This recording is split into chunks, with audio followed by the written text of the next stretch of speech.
அனைவருக்கும் என் அன்பான வணக்கங்களை தெரிவித்துக் கொள்கின்றேன். 2 நூல்களில் வெளியிட்டு சிறப்பு அழைப்பாளர்கள் உரையாளர்கள் பட்டியல் நீளமாக இருக்கிறது. ஆகவே எல்லோருக்கும் என் வணக்கம். இந்த நிகழ்வை மகிழ்ச்சிகரமாக சிறப்பு கூட்டி ஒரு கலகலப்பாக ஆக்கிய தோழர்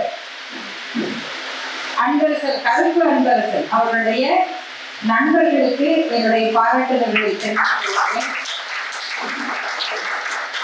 இவ்வளவு காலம் கழித்து 87ஆம் ஆண்டு படித்திருக்கிறார்கள். 84 முடிச்சிட்டாங்க. அதற்கு பிறகு இத்தனை ஆண்டுகள் கழித்து அவர்கள் எந்த அன்பு என்று அவர்கள் சொன்னதை கொட்டுகிற அந்த அன்பு இருக்கிறது. இந்த அன்பை இப்படி வெளிப்பாடாக வந்திருக்கிறார். அதற்காக நாங்கள் வந்திருக்கிறோம் என்று அந்த அன்பு நட்பு அதை நினைத்து நாம் எல்லோரும் மகிழலாம். அதை போல அவருடைய பேராசிரியர் நமது மரியாதைக்குரிய மகாலிங்கம் அவர்கள், அதாவது இத்தனை ஆண்டுகளுக்கு பிறகு ஒரு பேராசிரியரை மாணவர்கள் தேடுவதும் அவர் வந்து தன் மாணவருடைய நூல் வெளியீட்டு விழாவில் அன்போடு பங்கேற்பதும் எனக்கு தெரிந்து அரசு கல்லூரி மாணவர்களுக்கு மட்டும்தான் நடக்கும். அரசு பள்ளி அரசு கல்லூரியில படித்தவர்களுக்கு மட்டும்தான் அந்த ஆசிரியர்களோடு ஒரு நெருங்கிய உள்ளார்ந்த உணர்வு பூர்வமான பிணைப்பு இருக்கும். சில மாதங்களுக்கு முன்னால் நான் சேலம் சென்ற பொழுது என்னுடைய பள்ளி ஆசிரியர் ஒருவரை சந்தித்து தேடி, அவங்க எங்க இருக்காங்கன்னே தெரியாது. ஏன்னா எங்களுக்கெல்லாம் பள்ளிக்கூடத்தில் டான்ஸ் ஆட கற்றுக் கொடுத்தவங்க. அவங்க ஆடுகிற அழகு இன்னும் மனசுல நிற்கும். இப்பொழுதும் அதே நினைவோடு பேசிக்கொண்டு என்னுடைய சகோதரியுடைய அக்காவும் அந்த பள்ளியில படித்தார். அவங்கதான் அந்த அட்ரஸை கண்டுபிடிச்சு கொடுத்தாங்க. அவரிடம் நான் சொன்னேன், மார்கழியில உங்களுக்கு ஞாபகம் இருக்கா அப்படின்னு. மார்கழியில ஞாபகம் இருக்கே, உங்க அக்கா தானே, ஆனா அவன் என் ஸ்டூடெண்ட் கிடையாது, நீதான் என் ஸ்டூடெண்ட். இதை சொன்னவர்களுக்கு 96 வயது. என்னை எப்படி நினைவு இருக்கு அதெல்லாம் சொன்னாங்க. அதை விட அவர்களின் மாதிரி அல்ல, அவங்களுக்கு தெரியும் எனக்கு அப்படின்னு சொல்ற அந்த நினைவுக்கு பார்த்தீங்களா, அது வந்து சில சமயம் வியப்பாக இருக்கும். கல்லூரியில இருக்கிற காவலர்கள் இருக்கிறாங்க, வாட்ச்மேன், கல்லூரியிலே சரி ஹாஸ்டல்லையும் சரி, ஒவ்வொரு ஆண்டும் 1000 மாணவர்கள் வெளியில போறாங்க, 1000 பேர் உள்ள வராங்க. ஆனா ஒரு பையன் வேற காலேஜா இருந்தா, நீ யாரு, நீ எங்க ஸ்டூடெண்ட் இல்ல அப்படின்னு நிறுத்தி கேட்பாரு பாருங்க. அந்த நினைவாற்றல் அவங்களுக்கு தான் இருக்கும். அப்படி ஒரு அந்த அரசு பள்ளி கல்லூரிகள் கொடுக்கிற அந்த உறவின் தொடர்ச்சியாக இந்த விழா மேடை அமைந்திருப்பது முதல்ல பெரிய மகிழ்ச்சியை, மன நிறைவை கொடுக்கிறது. அடுத்து நம்முடைய இயக்குனர் வசந்தபாலன் அவர்கள், அவர் இவ்வளவு ஒரு கவிதை மாதிரியே பேசியிருக்கார். அதில் ஒரு கவிதையையும் எடுத்து சொன்னார். அவர் சொன்ன மிக முக்கியமான ஒரு கருத்து, நமக்கு அற்புதமான புதிய சொற்கள் வேண்டும் எனும் பொழுது திருக்குறளை தான் நாம் அடைக்கலமாகிறோம். அந்த சொற்கள் மட்டுமல்ல, அந்த கருத்து இது இப்படிதான் அப்படின்னு சொல்லணும்னா அதற்கு திருக்குறளை தான் நாம் தேடுகிறோம். இப்படி அந்த திருக்குறள் தான் எனக்கும் நினைவுக்கு வந்தது. அது என்னன்னா, சில பாடல்களை அல்லது எப்போதோ படித்தவற்றை நாம ஒரு மாதிரியான பொருள் கொண்டு அப்படியேதான் பார்த்துட்டு இருக்கோம். அப்படி ஒரு திருக்குறள், ஊருணி நீர் நிறைந்தற்றே உலகமாம் பேரறிவாளன் திரு என்பது.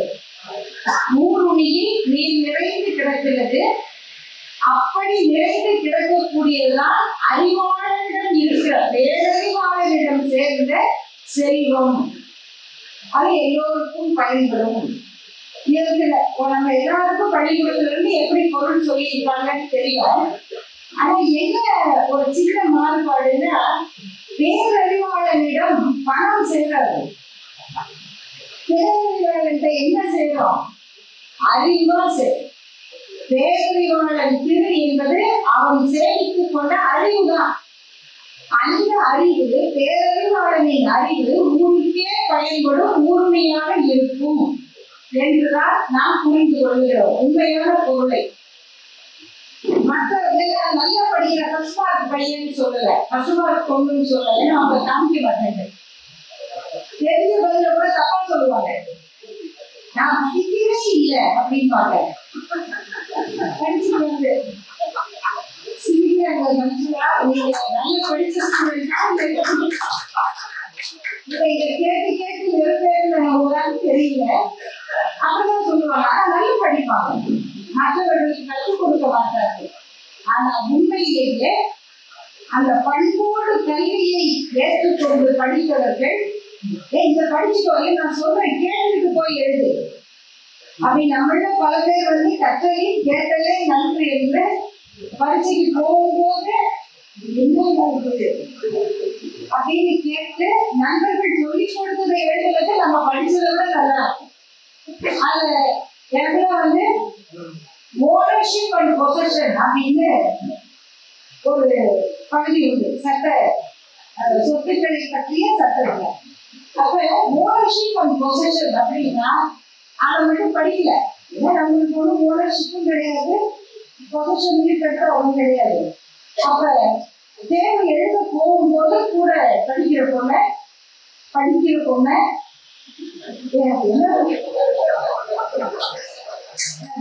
ஓனர்ஷிப் அண்ட் பொசஷன் அப்படின்னா இந்த புத்தகம் வந்து நம்ம ஒரு வீடு வந்து நம்ம கிட்ட இருக்கு, நம்ம கிட்ட எங்க இருக்கு, நம்ம தான் வாடகை வீட்டுல இருக்கோம், நம்ம தான் வீட்டுல இருக்கோம், வீடு எங்க நம்ம கிட்ட இருக்கு. பரீட்சைக்கு போறோம், ஒழுங்கா கேளு சொல்லு, நம்ம இந்த புக்கை வச்சுக்கோ, இந்த புக்கு வந்து உங்ககிட்ட இருக்கு, இது வந்து உங்ககிட்ட இருக்கு, அதனால இது வந்து பொசஷன், நீ பொசஸ் பண்ற.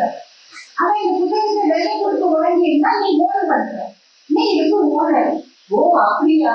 அப்படி அநேகமா அங்க கொண்டு என்ன எழுதினாங்கன்னா நாசமா வருது தெரியல, ஓனர்ஷிப் தான் எல்லாம் பொசஷன் தான் எழுதினாங்க. அதே கேள்வி வந்துச்சு கேள்வியில. அந்த அளவுக்கு ஒருவர் கற்றுக் கொடுப்பது அப்படிங்கிறது அதுக்கு ஒரு ஆசை, அதை கற்றுக் கொடுக்கிற முறை, இதை தெரிஞ்சுக்கோ அப்படின்னு சொல்லுகிற உரிமை, இந்த எண்ணம் கொண்டவர்கள் தான் ஒரு நல்ல சித்தாந்தம் புரிந்தவர்கள்.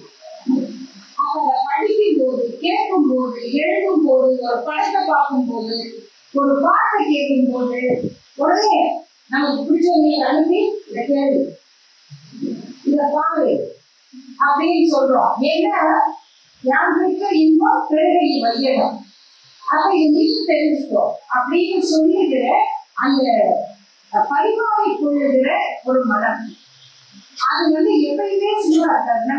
நம்ம உடல் சரியில்லைன்னு சொன்னா கூட எந்த டாக்டர் சொல்லுங்க, இந்த அந்த டாக்டர் வேண்டாம், இங்க ஒரு நல்ல டாக்டர் இருக்காரு, அவரை போய் பாருங்க. ஏன்னா நமக்கு தெரிஞ்ச ஒரு நல்ல மருத்துவம் பார்த்துருக்கோம், அதை அவங்களுக்கு சொல்லணும். அப்படி இந்த கொரோனா காலத்துல வந்து நாங்க வேற விதமாக பார்த்துருக்கோம். வழக்கறிஞர்களுக்கு தெரியும், கொரோனா காலத்துல நிறைய குடும்ப பிரச்சனைகள் உருவாயின. முதல் ஒரு வாரம் பார்த்தீங்கன்னா அப்படியே எல்லாம் அன்பு நதியை நினைக்கிறாங்க.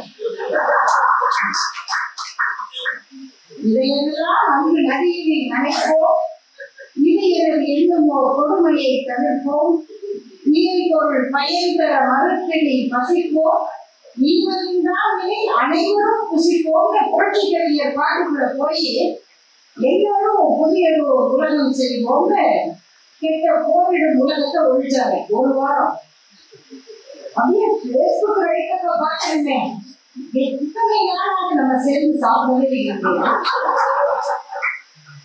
அது எப்படியோ இந்த கொரோனா நேரத்துல ஒருத்தருக்கு ஒருத்தர் மனசு விட்டு பேசிக்கிட்டோம். அப்படி ஒரு மாசம் தாண்டிச்சா 2 மாசம் முடியறதுக்குள்ள எப்பப்பா லாக்டவுன் முடியும்? ஏமா உங்க அப்பா வீட்லயே எடுத்து முசுல எடுத்து நீ பாக்குற வரைக்கும் சரியா இருக்கு. நீ வெளியில போனதால 3 வேளை சாப்பாடோட முடிச்சுட்டு இப்ப அது நடுவில் வச்சு நொட்டி பண்ணு, அதை பண்ணு, இதை பண்ணு, அது கடைக்கு போக முடியாது. அப்படி ஒரு மன நெருக்கடியை உண்டாக்கி நீங்க சொல்ல நம்ப மாட்டீங்க. அந்த கோவிட் லாக்டவுன் முடிந்த பிறகு அதிகமாக தாக்கல் செய்யப்பட்ட வழக்குகள் விவாகரத்து வழக்குகள் தான். அவ்வளவு நெருக்கடி. அப்ப அந்த நெருக்கடி ஏன் ஏற்பட்டது அப்படின்னா, பேசிக்கிட்டு என்ன பேசுறதே என்ன திருப்பி பேச முடியும், ஒரு அவுட்லெட் இல்லை, புதுசா பேசுறதுக்கு ஒண்ணும் இல்லை. அந்த நேரத்தை நம்முடைய தோழர் கருப்பான்பரசன் அவர்கள் நல்ல புத்தகங்களை படிச்சு அந்த கதையெல்லாம் வீட்டிலேயே சொல்லி இருப்பாருன்னு நினைக்கிறார். அதனால வீடு அமைதியாக இருக்கும். அவங்க துறைவியார கேட்க தெரியும், படிச்ச கதையெல்லாம் சொல்லி இருப்பாரு. அதனால பரவாயில்ல.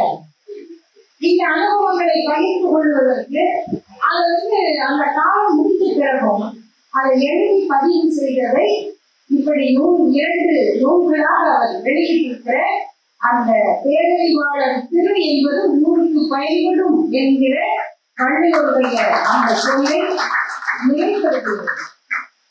இதெல்லாம் இப்படி அவர் எழுதியிருக்கிற எந்த ஒரு ஆசிரியர் எழுத்தாளரை பற்றி எழுதினாலும் அது ஒரு கதை அல்ல, ஒரு நாவல் அல்ல, பல நூல்கள் சிறுகதை தொகுப்புகள், கவிதை தொகுப்புகள். அந்த தொகுப்பை படிச்சு அவர் ஒரு கட்டுரையில அதை சொல்லுகிறார்.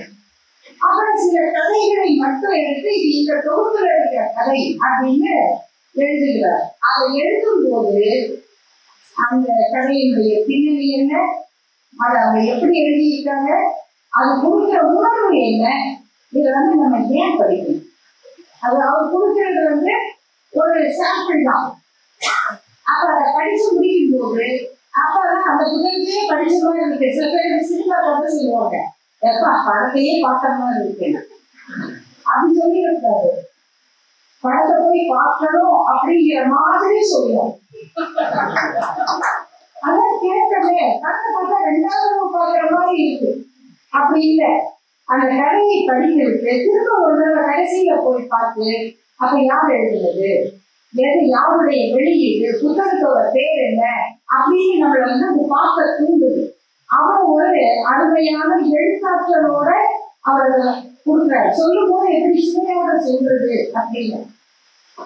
அது போல இங்க நூலை பெற்றுக் கொண்டவர்கள், வேலையை அலங்கரித்தவர்கள், எல்லாம் நூலை பற்றி பேசியவர்கள், பேச இருக்கிறவர்கள் எல்லாருமே அதை பற்றிய ஒரு ஆர்வத்தோட சொல்றதை நம்ம கேட்கிறோம். இந்த ரிசர்வ் வங்கியினுடைய குடியிருப்புக்குள்ள இது நடக்குது. இதெல்லாம் ரொம்ப வேறுக்குரியதுதான். சிலதெல்லாம் நம்ம இடம் இல்லை, அதாவது நமக்கு இடம் இல்லைன்னு நினைச்சிட்டு இருக்கிறோம். நம்முடைய ரிசர்வ் வங்கியினுடைய உயர் அதிகாரி திரு இளங்கோவன் அவர்கள் இந்த நூலை பெற்றுக்கொண்டார். ரிசர்வ் வங்கி இளங்கோவா அப்படின்னு ஒரு எனக்கு ஆச்சரியமா இருக்கப்போ எல்லா இடத்திலும் நம்ம இன்னைக்கு இருக்கிறோம் அப்படிங்கிறது, இந்த பேர்கள் இருக்குது அப்படிங்கிறது நம்ம இந்த ஒரு நூற்றாண்டுல எப்படி வளர்ந்து இருக்கிறோம், எங்கெல்லாம் பரவி இருக்கிறோம் என்கிற மதிப்பு. அப்ப அது அடுத்த கட்டத்துக்கு என்னன்னா, நாம் இதுவரைக்கும் ஒரு மாதிரி படிச்சு கல்வி பள்ளி கல்லூரியில மட்டுமல்ல, நாம இலக்கியமாக படித்தது இது ஒரு வகையாக. இன்னும் தெரிந்து கொள்ள வேண்டியவை ஏராளமாக இருக்கின்றன. ஆனா நமக்கு சொல்றாரு, நீ அங்கேயே நின்றுடாதீங்க, இதெல்லாம் படிங்க படிங்க படிங்க அப்படின்னு எடுத்து கொடுக்கிறார். அவனுடைய தன்மைகள் பாத்தீங்கன்னா, அவன் தேர்ந்தெடுக்கிற அந்த வெரைட்டி எல்லாமே வியப்புக்குரியதான். என்ன ஒரு 19 கட்டுரை இருக்கு, 19 நூல் மட்டுமல்ல, 19 கட்டுரை இருக்கு. அதில் சொல்லப்படுகிற நூல்கள் பல கதைகளுடைய தொகுப்புகளாகவும் இருக்கு. அதுல வெள்ளோட உப்பு வேலி அப்படின்னு, அது எப்படி இந்திய மக்கள் விடுதலைக்காக போராடிய அந்த காலகட்டம், என்ன ஆங்கிலேயர்களால் இந்தியாவில் நாம் பெற்ற பலன்களும் இருக்கு. நம்ம அதையும் மறுக்கிறதில்லை. அதே நேரம் அவர்கள் ஏகாதிபத்தியவாதிகள் தான், நாடு பிடித்தவர்கள் தான். அப்போ அவங்க அப்படியே நமக்கு சர்வீஸ் பண்ண வந்த மிஷினரி மட்டும் இல்லை, மிஷினரியே சர்வீஸோட மதத்தையும் சேர்த்துதான் கொடுத்தாங்க. ஆனா நமக்கு அதன் மூலம் கல்வி கிடைத்தது அப்படிங்கிறது நாம் பெற்ற பலன்.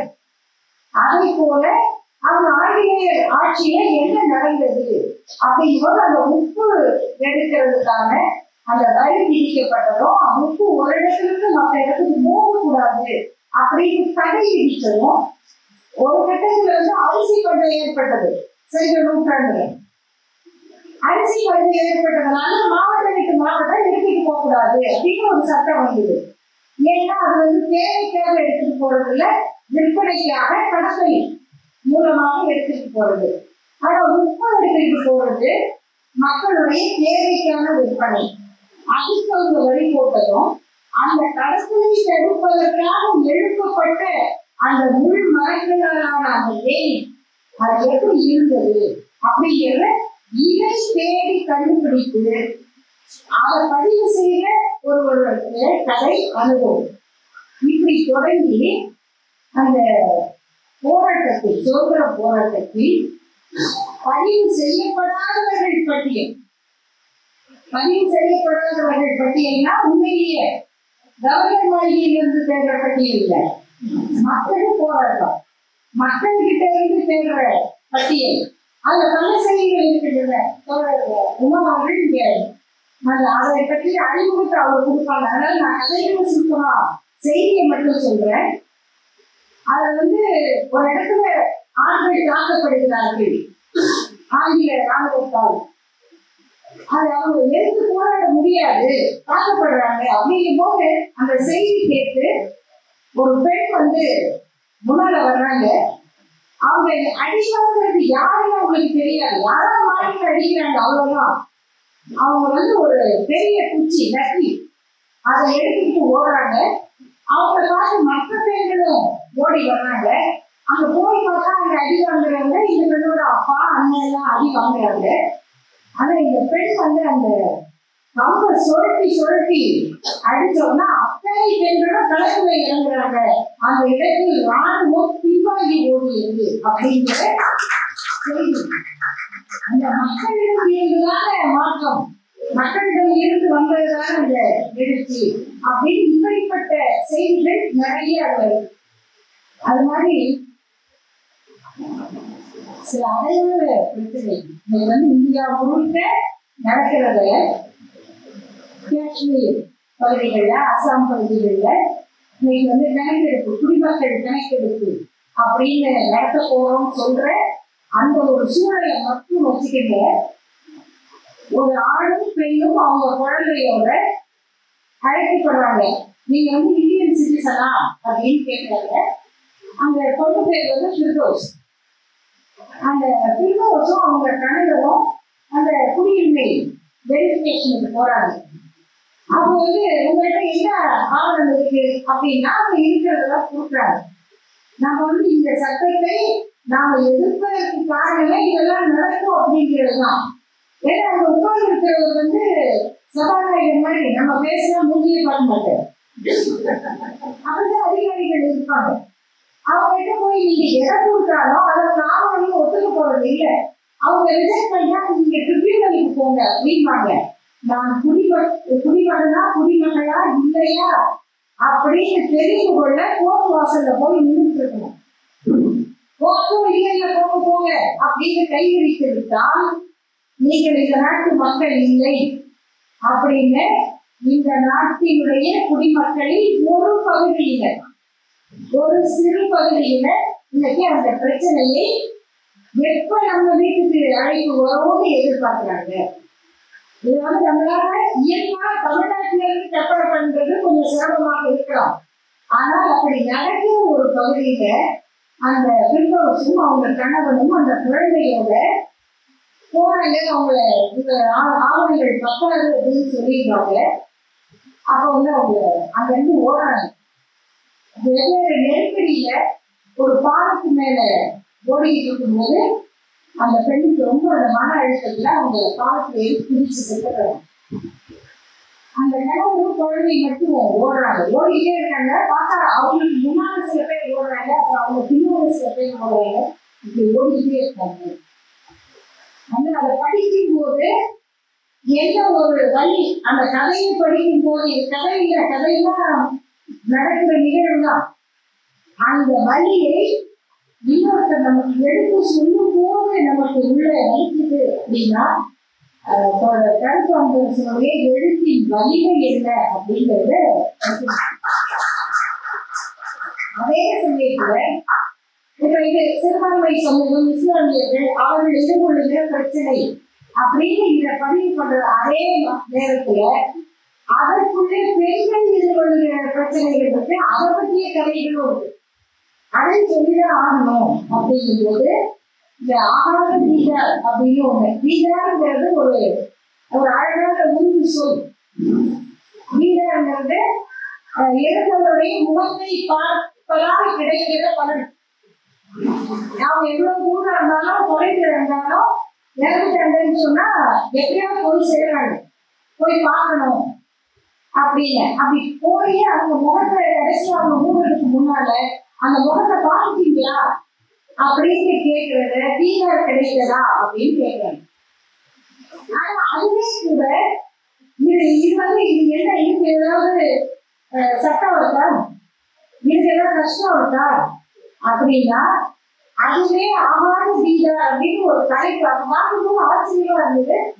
என்னன்னா எப்படி வந்து ஆண்கள் பெண்களை பார்த்து உனக்கு இந்த உரிமை கிடையாதுன்னு சொல்றாங்க, நான் செத்தாலும் என் முகத்துல முடிக்க கூடாது அப்படின்னு சொல்லணும் இல்லையா? அதுதான் வந்து ஒரு உறவுக்கு கொடுக்கப்படுகிற மிக கொடுமையான தண்டனை.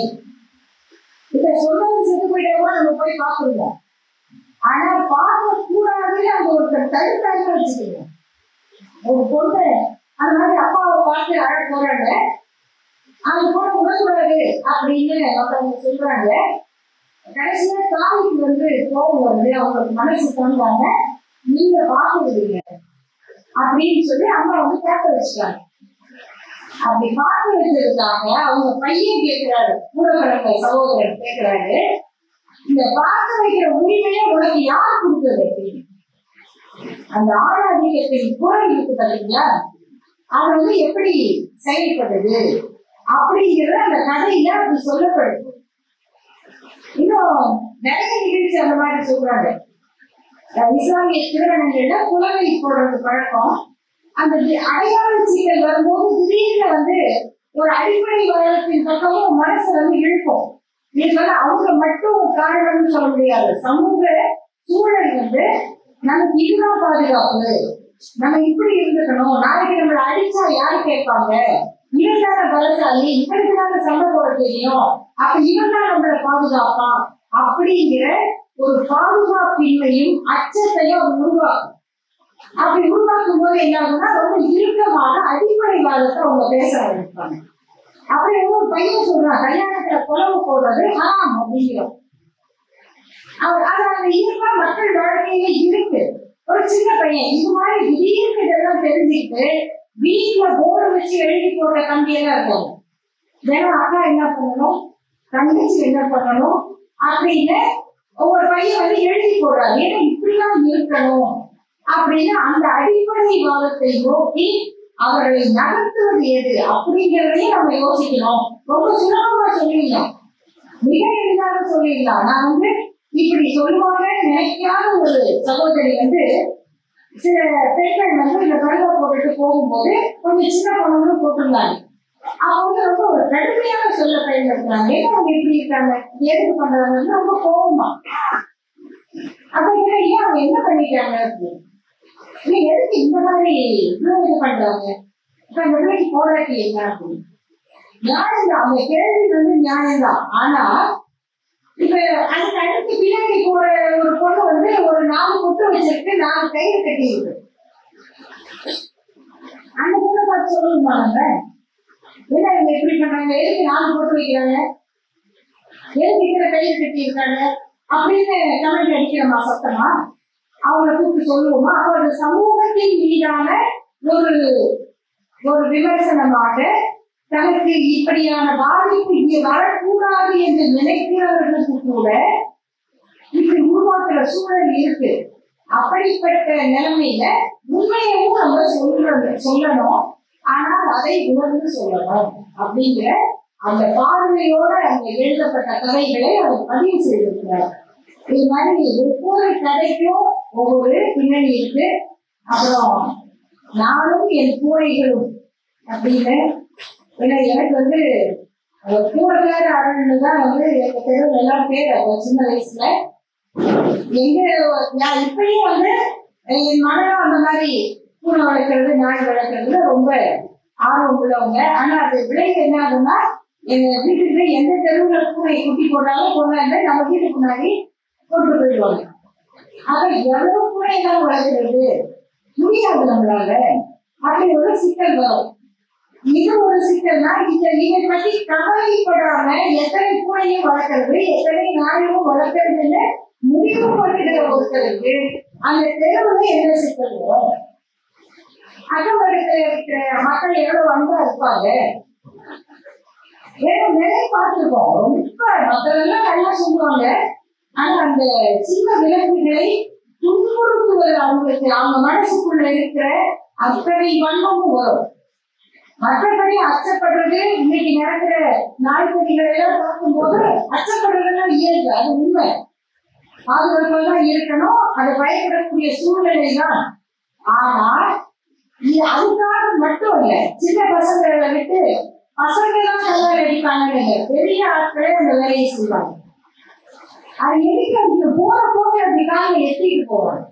அதோட என்ன பண்ணுது, எதுக்காக இதை பண்றீங்க அப்படின்னு கேட்டா அதுல வரக்கூடிய பிரச்சனை வேற. அதெல்லாம் எழுதும் போது எப்படி ஒருத்தர் அனுபவங்கள் நடந்தன அப்படின்னு ஒரு கதையில இருக்கு. இப்படி நிறைய இருக்கு. உண்மையும் அறிமுகம் செய்ய வேண்டியவர் இன்னும் நிறைய சொல்லணும்.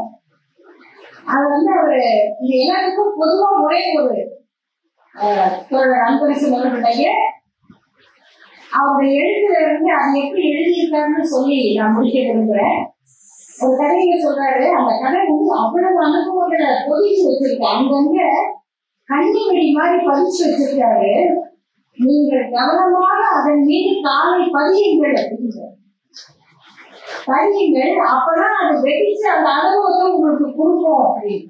அநேகமா அந்த கருத்தை கண்ணிவெடியாக கற்பனை செய்து நீங்க கவனமா நகர்ந்து போங்கன்னு சொல்லாம அதன் மீது காலை வைங்க, அப்பதான் உங்களுக்கு அந்த அனுபவம் கிடைக்கும் என்று சொல்லுகிற அந்த நுட்பத்தை நான் மிகவும் ரசித்தேன். அது மாதிரி நிறைய செய்திகள் இருக்கின்றன. முக்கியமான ஒன்று, இந்த புத்தகங்களை நான் விலை கொடுத்து காசு கொடுத்து வாங்கி படிக்கணும், மற்றவர்களுக்கு சொல்லணும். இதை வெளியிட்ட பாரதி புத்தகாலயம் அவங்க இது மாதிரி நிறைய நூல்களை வெளியிடுறாங்க. நானே பல இடங்களுக்கு சின்ன குழந்தைகளுக்கு அவங்களுடைய புத்தகங்களை வாங்கி பரிசீலனை கொடுக்கிறேன். அதெல்லாம் தேவையாக இன்னைக்கு படிக்கிற பழக்கம் கொஞ்சம் குறைஞ்சிட்டு இருக்கு. நானே நிறைய இலக்கிய சிறுகதை இதெல்லாம் படிக்கிறதே இல்லை. படிக்கிறத நான் மகிழ்ச்சியா சொல்லல, குற்ற உணர்ச்சியோட தான் சொல்றேன். அதுக்கு என்னன்னா அந்த ஆய்வுக்காகவும் ஆதாரங்களுக்காகவும் நிறைய மற்றதை படிக்க வேண்டியிருக்கு.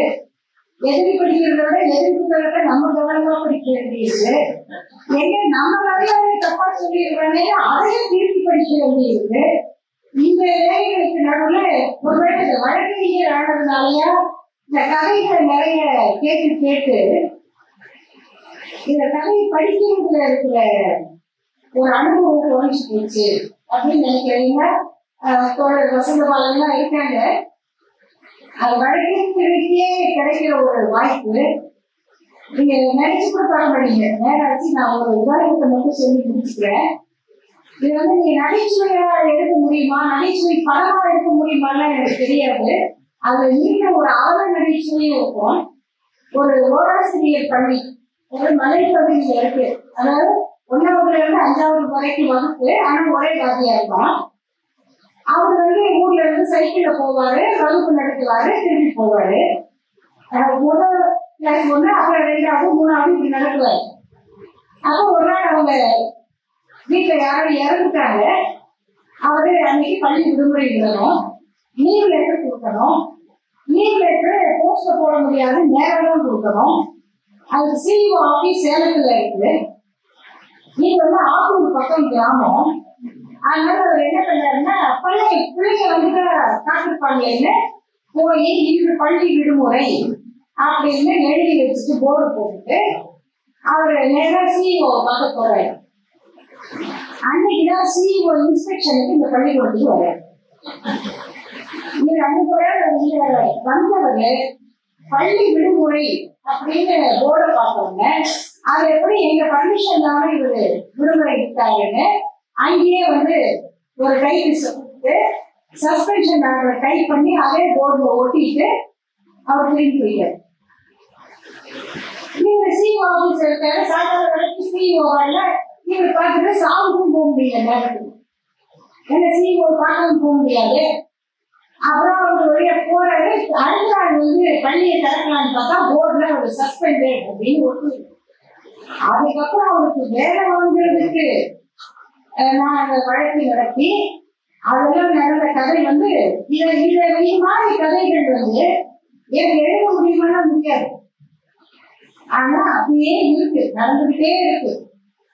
ஒரு கணவன் வந்து செய்யக்கூடாத குற்றங்களை செய்கிறான், அந்த மனைவி வந்து அவனை மன்னிச்சு மன்னிச்சு மன்னிச்சு ஏற்றுக்கிறாங்க. கடைசியா வந்து 2வது குழந்தை பிறக்கிறதுக்காக அவள் மருத்துவமனையில இருக்கும்போது முதல் குழந்தையும் கணவன் மட்டும் வீட்டுல இருக்காங்க. 3வது நாள் வந்து அந்த குழந்தை மருத்துவமனைக்கு வந்துட்டு நான் வீட்டுக்கு போக மாட்டேன்னு சொல்லி அம்மாவை கட்டி பிடிச்சு அழுது என்ன நடந்திருக்குன்னு புரிஞ்சுக்கணும். அப்போ அந்த அம்மாவுக்கு எப்படி இருக்கும், அவங்க வந்து அந்த குழந்தையும் மருத்துவமனையில வச்சுட்டு சின்ன குழந்தையும் பார்த்துட்டு இருக்காங்க. அவங்க வந்து நீங்க வீட்டுக்குள்ள வளர்த்தாரு, அவங்க போலீஸ்க்கு பிடிச்சி கொடுத்துருக்கேன் அப்படின்னு சொல்லிட்டாங்க. சொல்லி துரத்தி விட்டுட்டாங்க. ஆனா கேஸ் போடுறதுக்கு டைரியில வரல, துரத்தி விட்டுட்டாங்க. திரும்பி ஒரு 5-6 மாசம் கழிச்சு அவன் வந்து அலைஞ்சி திரிஞ்சு ஆள் வந்து நோங்கி போய் திருப்பி வந்து நிற்கிறான். வந்துட்டு இவங்க வந்து ஏற்றுக்கல. ஒரு நாள் வந்து மழை பெய்ஞ்சிட்டு இருக்கு. இவங்க வந்து ஒண்ணுமே சொல்லாம இல்ல எல்லாரும் மூடிக்குமா வந்து கதவை உறுதிப்படுத்த வரும்போது பார்த்தா வெளியில மழையில வந்து மண்டி போட்டு உட்காந்துருக்கோம். மண்டி போட்டுருக்கோம். இவங்க வந்து கதவை திறந்து பார்த்தா வந்து மனசு உருகிட்டாங்க. உருகிட்டு அதை மண்டி போட்டு மன்னிப்பு கேட்கலாம், நான் இனி இப்படி பண்ண மாட்டேன் அப்படின்னு மறுபடி வர ஏற்றுக்கிறாங்க. ஏற்றுக்கிட்டு அதுக்கு பிறகு அவன் சரியாகி அவங்கள இப்ப விவகாரத்து வேணும் அப்படின்னு சொல்லி வர்றாங்க. கேட்டுக்கிட்டே வரும்போது நமக்கு வந்து என்ன தோணும், என்னன்னா அந்த பெண்ணுக்கே ஒரு பிரச்சனையை உண்டாக்கி தலைவலி வர ஆரம்பிச்சு ரொம்ப ஒரு கடுமையான பாதிப்பு காலையில வந்தாங்க. அவங்க பேசுறவங்கள போடலை. அப்ப சொல்லும் போது நம்ம எல்லாருக்கும் என்ன கேள்வி வரும், நீ எப்படி அவனை மறுபடி மன்னிச்ச, அவன் மண்டி போட்டா என்ன, குட்டிகரணம் போட்டா என்ன, நீ ஏன் மன்னிச்ச அப்படின்னு கேட்டு அவ்வளவு கோபமா அப்படி கேட்கிறேன். கடைசி அந்த பொண்ணு வந்து அப்படியே அழுதுட்டே இருக்காங்க. அந்த தோற்றத்தை வந்து மறக்கவே முடியாது, அழுதுட்டே இருக்காரு. கடைசியா என்ன சொல்றாங்கன்னா, ஒருவேளை போற ஜென்மத்துல நான் அவனுக்கு தாயா இருக்கணும், அதனால நான் இப்ப மன்னிச்சிருக்கேன் அப்படிங்கிறாங்க. ஒரு நிமிடம் அப்படியே கலக்கி உருகி போயிட்டான். அப்புறம் தான் சொன்னேன், நீ தாயா இருந்தாலும் மன்னிக்க கூடாதுமா, இப்படி தாய் மேலதான் பிரச்சனையே, இந்த தாய்மை பண்ற வேலைதான் இப்படி வந்து தலைமுறை அடுத்த ஜென்மத்திலேயே அவன் இப்படி இருக்கான். நீ போற ஜென்மத்திலேயே ஒழுங்கா அவனை விட்டு வேலை செய்வீங்கன்னா அவன் இந்த ஜென்மம் ஒரு ஒழுங்கா இருந்திருக்கான். நீ போற ஜென்மத்திலேயே தப்பு பண்ண, இந்த ஜென்மத்திலேயும் தப்பு பண்ற அப்படின்னு சொன்ன பிறகு அவங்களுக்கு புரிஞ்சிருச்சு. ஏன்னா இது வந்து இந்த சிந்தனைகளுக்குள்ள போனா அதுக்கு ஒரு பயங்கர ட்ராக் ஆகுது, நம்ம அப்படியே இழுத்துட்டு போயிடும். அதுக்கு பிறகு அவங்க போய் நான் இருக்க முடியாது, போலீஸ்ல புகார் சொல்றேன், அப்புறம் அவங்க போயிட்டான். அவன் திரும்பியே கூட இருக்கட்டும், ஆனா அவனை வீட்டுக்குள்ள வைக்கிறது பாதுகாப்பா. இந்த மாதிரியான வழக்குகள் எல்லாம் கேட்கும்போது அனுபவங்களை பார்க்கும்போது நமக்கு வந்து ஐயோ இதை படிக்காம இருக்கமே அப்படிங்கிறதுக்கான தேவையை அது ஏதோ நிவர்த்தி பண்ணிடுற மாதிரி ஆயிடுது. ஆனால் நாங்க ஞானம்னு சொல்லிட்டு இல்லை. அப்படிப்பட்ட அனுபவங்களை திரும்ப படிக்கும் போது இப்படி புத்தகமாக அந்த வாழ்க்கையில் மற்ற பதிவுகளை பார்க்கிற ஒரு உணர்வை வலியை அது கொடுக்குது. இதை தான் படித்து மற்றவர்களோடு பகிர்ந்து கொள்ள வேண்டும் என்று இந்த முயற்சியை எடுத்த கருப்பு அன்பரசன் அவர்களுக்கும் அதை வெளியிட்ட பாரதி புத்தகாலயத்தினருக்கும் என்னுடைய பாராட்டுக்களை தெரிவித்து முடிக்கிறேன். நன்றி.